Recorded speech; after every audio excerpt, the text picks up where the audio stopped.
हाम्रो वीरतामोर 3 यता भटभटिनी पछाडि सब बाटो साफ सफाई चल्दैछ दशैंको उपलक्ष्यमा। आफ्नो गाउँ आफै बनायौँ। हामी धेरैजना लागेको छौँ यहाँ बाटो सफा गर्ने। एउटा अङ्कल आफ्नो घर अगाडि पुरा सफा गर्दैन, हामीलाई लगाएको छ। हेर्नु हाम्रो कर्मचारीहरू यो सबै बाटो सफा गर्नेमा लागेको छु सबैजना। कृपया तपाईँहरू पनि आफ्नो घर अगाडि सफा गरिदिनु होला। नभए सकेन भने हामीलाई फोन गर्नु होला। हामी ठ्याक्कै यता पछाडि भटभटिनी पछाडि ठ्याक्कै सूर्यनगरमा छौँ।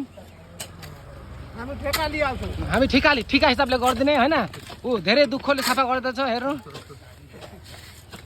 बाटोमा पिच बाटोमा यत्रो ठुलो ठुलो कासी घारीहरू भएको छ, के गर्नु अनि। आफ्नो ठाउँ आफै बनाउनु पर्छ। यहाँ जङ्गलहरू न बाटोमै छ,